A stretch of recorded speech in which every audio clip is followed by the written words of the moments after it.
Garuda Express, an international courier service. మీరు డబ్బును పొరపాటుగా వేరే ఖాతాకు జమ చేస్తే అప్పుడు ఏం చేయాలి? ఆ వివరాలు కూలంకషంగా సమగ్రంగా మీకు అందిస్తోంది యోయో టీవీ. వినండి. ఒకప్పుడు ఎవరికైనా డబ్బు ఇవ్వాలంటే బ్యాంక్ బేరర్ చెక్ ఇచ్చేవాళ్ళం. కానీ ఇప్పుడు దాదాపుగా అందరం నెట్ బ్యాంకింగ్ ద్వారా ట్రాన్స్ఫర్ చేస్తున్నాం. ఎన్ఈఎఫ్టీ, ఆర్టీజీఎస్ మనీ ట్రాన్స్ఫర్ సమయాల్లో ఒక్క డిజిట్ తేడా వచ్చినా నగదు వేరే వారి ఖాతాకు బదిలీ అయిపోతుంది. ఒకవేళ వేరే ఖాతాకు బదిలీ అయిపోతే పరిస్థితి ఏంటి? మన డబ్బు వెనక్కొస్తుందా? నిబంధనలు ఏం చెప్తున్నాయి? ఒకవేళ పొరపాటుగా భారీ మొత్తంలో నగదు వచ్చి మన ఖాతాలో జమ అయితే మూడో కంటికి తెలియకుండా ఉంచేసుకోవాలా? లేక బ్యాంకుకు తెలియచేసి నిజాయితీ చాటుకోవాలా? ఇలాంటి సందర్భాల్లో ఖాతాదారులుగా మనకు ఎటువంటి హక్కులుంటాయి? బ్యాంకు నిబంధనలు ఏమిటి అన్న విషయంపై అవగాహన ఉంటే మంచిది. ఉదాహరణకు శాంతి అనే ఓ అమ్మాయి ఓ రోజు ఐసిఐసిఐ బ్యాంకులోని తన ఖాతా నుంచి 30,000 రూపాయలు ఆన్లైన్ ట్రాన్స్ఫర్ చేసింది. అయితే ఖాతా నంబర్ చివరి 3 అంకెలు 339 ఉంటే ఆమె 399 ఎంటర్ చేసి ట్రాన్స్ఫర్ చేసింది. దీంతో నగదు కాస్త వేరే వారి ఖాతాలోకి వెళ్ళిపోయింది. జరిగిన పొరపాటును గుర్తించిన శాంతి వెంటనే బ్యాంకు శాఖకు వెళ్లి లిఖితపూర్వకంగా రాసిచ్చింది. కానీ లాభం లేదు. దాంతో కొన్ని రోజుల తర్వాత ఆమె మరోసారి బ్యాంకుకు వెళ్లి విచారించింది. మరోసారి దరఖాస్తు కూడా సమర్పించింది. ఎన్నో మెయిల్స్ కూడా పెట్టింది. చివరికి బ్యాంకు నుంచి వచ్చిన సమాధానం విని ఆమె కంగుతుంది. అదేంటంటే ఆమె ట్రాన్స్ఫర్ చేసిన నగదు జమ అయిన ఖాతాదారుని అనుమతి లేకుండా ఆ నగదును తిరిగి వెనక్కి బదిలీ చేయలేమని బ్యాంకు సిబ్బంది చెప్పేశారు. సరే, ఇంకో ఉదాహరణ చూద్దామా?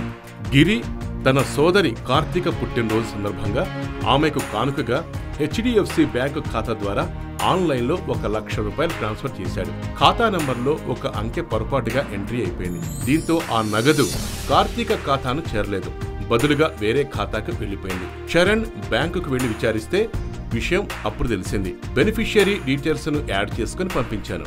అన్ని కరెక్ట్ గా ఇస్తేనే అకౌంట్ యాడ్ అవుతుంది. కేవలం ఒక్క అంకె తేడాతో అలా ఎలా వెళ్ళిపోతుంది అని అతడు ప్రశ్నించాడు. కానీ అక్కడి నుంచి ఎలాంటి సమాధానం రాలేదు. సమస్య పరిష్కారం కాలేదు. కానీ అది పొరపాటు. అకౌంట్ నంబర్, ఖాతాదారుని పేరు, ఐఎఫ్ఎస్సి కోడ్తో నెట్ బ్యాంకింగ్ లో బెనిఫిషియరీ వివరాలు యాడ్ చేసుకుంటామని తెలిసిందే. అకౌంట్ నంబర్, పేరు మ్యాచ్ అవ్వకపోతే లావాదేవీ ఫెయిల్ అవుతుందని చాలా మంది అనుకుంటారు. తప్పండి.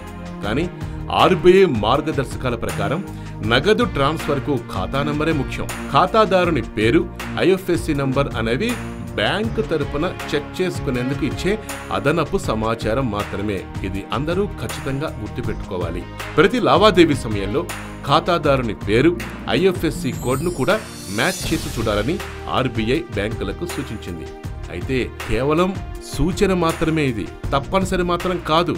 అయితే జమ చేసేవారిదే బాధ్యత అని ఆర్బీఐ మార్గదర్శకాలు చెప్తున్నాయి. ఇంకా ఆర్బీఐ తన మార్గదర్శకాల్లో ఏం చెప్పిందంటే ఖాతా నెంబర్, ఖాతాదారుని పేరు, నగదు మొత్తం సహా అన్ని వివరాలను 1కి 2 సార్లు చెక్ చేసుకోవాల్సిన బాధ్యత నగదు ఎవరైతే పంపిస్తున్నారో వాళ్లపైనే ఉంటుంది. పొరపాటుగా వెళ్లి ఆ డబ్బు వేరొకరి ఖాతాలో జమ అయితే బాధ్యత అవతలి వారిపై ఉండదు. ఇలా పొరపాటుగా పంపించిన వారు తిరిగి తమ నగదును వెనక్కి పొందటం అన్నది చాలా కష్టమైన ప్రక్రియ. ఎందుకంటే డబ్బు ట్రాన్స్ఫర్ సమయంలో ఖాతా వివరాలు చెక్ చేసుకోవాల్సిన బాధ్యత పంపించే వారిపైనే ఉంటుంది.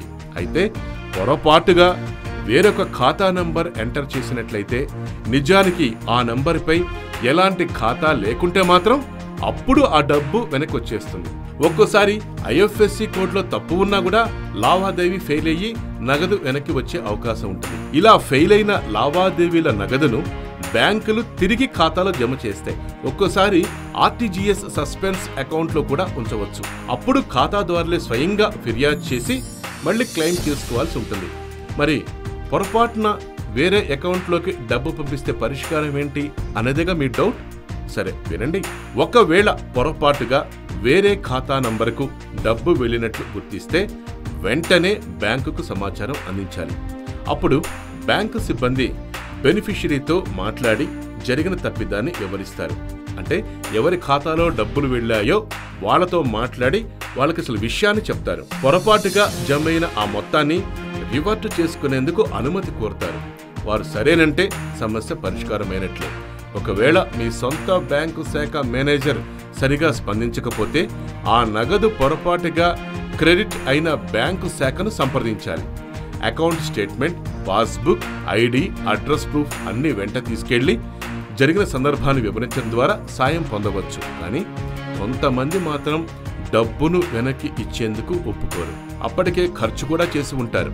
ముఖ్యంగా ఎక్కువ మొత్తాల్లో ఉన్నప్పుడు ఇలాంటి సిచ్యువేషన్స్ ఎదురవుతుంటాయి. ఖాతాదారుడు డ్రా చేసుకున్న తర్వాత అప్పుడు బ్యాంకులు కూడా ఏం చేయలేవు. పొరపాటుగా పంపిన వారికి నగదు వెనక్కి రావటం చాలా కష్టం. ఎందుకు బ్యాంకులు వెనక్కి తీసుకెళ్ళేవు అనేది మీకు ఒక డౌట్ వచ్చింది కదా, దానికి కూడా ఆన్సర్ వినండి. ఉదాహరణకు గిరి అనే వ్యక్తి తన సోదరి కార్తీకకు బదులు పొరపాటుగా వేరొకరికి ₹1,00,000 డిపాజిట్ చేశాడు. గిరి వాదన ప్రకారం పొరపాటుగా తన సోదరికి బదులు వేరొకరి ఖాతాకు డబ్బు బదిలీ అయిందని, వాస్తవానికి గిరి బెనిఫిషియరీ మధ్య ఎటువంటి లావాదేవీలు ఉన్నాయో బ్యాంకుకు తెలియదు కదా. పొరపాటుగా వెళ్ళిందా లేక ఇద్దరి మధ్య లావాదేవీల్లో భాగంగా బదిలీ జరిగిందా అన్న నిజ నిర్ధారణ బ్యాంకుల పని మాత్రం కాదు. అందుకే నగదును ఖాతాదారుడి అనుమతి లేకుండా అతడి ఖాతాలోంచి వెనక్కి తీసుకుంటే అది బ్యాంక్ ఖాతాదారుడి మధ్య జరిగిన ఒప్పందాన్ని ఉల్లంఘించినట్టు అవుతుంది. కనుక బ్యాంకులు తమంతట తాము తిరిగి వెనక్కి తీసుకొని ఆరోపిస్తున్న వ్యక్తి ఖాతాకు జమ చెయ్యవు. ఇలా చేస్తే అప్పుడు చాలా మంది తాము పొరపాటుగా పంపామంటూ వచ్చి ఎంచక్కా డబ్బు వెనక్కి తీసేసుకుంటారు. అందుకని బ్యాంక్ ఎప్పుడూ అలా చేయదు. అయినా మీకు న్యాయం లభించకపోతే న్యాయపరమైన ప్రక్రియను అనుసరించడమే మిగిలి ఉన్న చివరి మార్గం. కానీ న్యాయ వ్యవస్థ ద్వారా పరిష్కారం అంటే ధన వ్యయం, కాల వ్యయంతో కూడుకొని ఉంటుందన్న విషయాన్ని ముందుగా మనం తెలుసుకోవాలి. పైగా కోర్టులో లావాదేవీలు మీ తప్పిదం కారణంగానే జరిగిందని నిరూపించుకోవాల్సి ఉంటుంది. సరే, ఇంకో డౌట్ వస్తుంది. ఒకవేళ మీ ఖాతాలోనే పొరపాటుగా డబ్బు జమ అయితే, అంటే వేరే వాళ్ళు మీ అకౌంట్లకు డబ్బులు వేశారనుకోండి, అప్పుడేంటి పరిస్థితి? పైన చెప్పుకున్నట్లు మీ ఖాతాకు వేరెవరో పొరపాటుగా నగదు జమ చేస్తే ఇవ్వటం ఇవ్వకపోవటం అనేది మీ ఇష్టమే. కానీ పంపిన వారు గనక కోర్టును ఆశ్రయిస్తే అప్పుడు మీరు సమాధానం చెప్పుకోవాల్సి ఉంటుంది కోర్టులో. జమ ఎవరి నుంచి ఎందుకు వచ్చిందన్న వివరాలు ఇవ్వాల్సి ఉంటుంది. ఒకవేళ సమర్పించలేకపోతే నగదును వెనక్కి తిరిగి ఇవ్వటంతో పాటు జైలు శిక్షను కూడా తప్పకుండా ఎదుర్కోవాల్సి వస్తుంది. నగదు మీదే అని చెబితే ఆదాయ పన్ను కట్టాల్సి ఉంటుంది. 50,000కు మించి నగదు లావాదేవీలపై ఆదాయ పన్ను శాఖ యంత్రాంగం కన్నేసి ఉంచింది. వారు నోటీస్ ఇస్తే సమాధానం చెప్పుకోవాల్సి వస్తుంది. నగదు పంపే ముందు ఇలా చేస్తే బెటర్. మన వైపు పొరపాటు ఉంచుకొని ఆ నెపం బ్యాంకులపైన, మన నగదును అందుకున్న అజ్ఞాత వ్యక్తిపైన మోపితే ఏమాత్రం లాభం లేదు. ముందు జాగ్రత్తలు చాలా అవసరం.